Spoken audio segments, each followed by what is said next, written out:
سب سے پہلے رسول اللہ صلی اللہ علیہ وسلم نے جب جہاد کی اجازت دی گئی، جہاد کی اجازت مل گئی،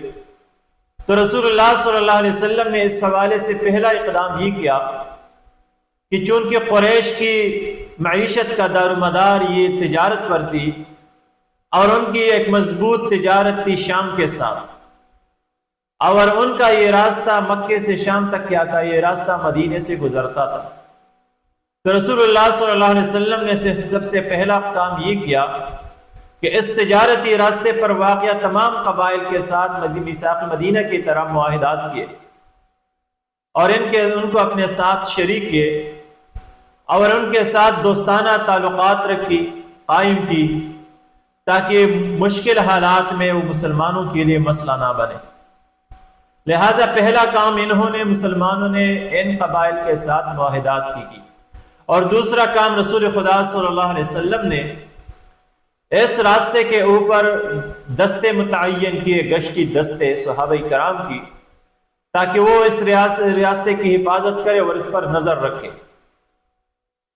کیونکہ پیغمبر اسلام صلی اللہ علیہ وسلم کی اس پہل سے یہ بات ثابت ہو سکتی ہے کہ دشمن کے خلاف آپ فوراً تلوار نہیں اٹھائیں گے، بلکہ حکمت کا تقاضا یہ ہے کہ پہلے ان کو معاشی طور پر کمزور بنایا جائے۔ اگر آپ کا دشمن معاشی طور پر مضبوط ہو تو پھر آپ کے لیے مسائل پیدا ہو سکتے ہیں۔ لہٰذا ان کی تجارت کو متاثر کرنے کے لیے پیغمبر اسلام صلی اللہ علیہ وسلم نے یہ شاہراہ بند کر دی اور ان کو اپنے زیر قبضہ لائے۔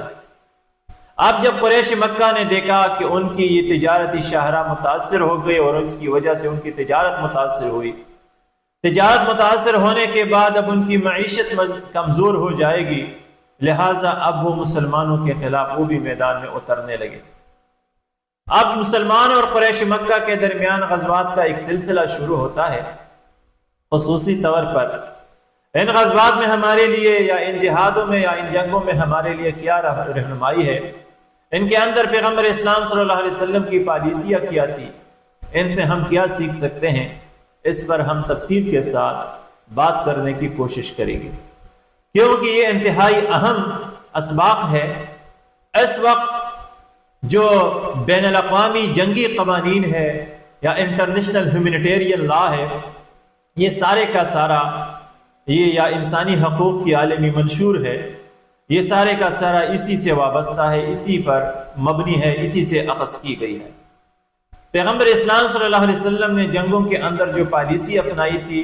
وہی پالیسی آج بین الاقوام اپنا رہی ہے۔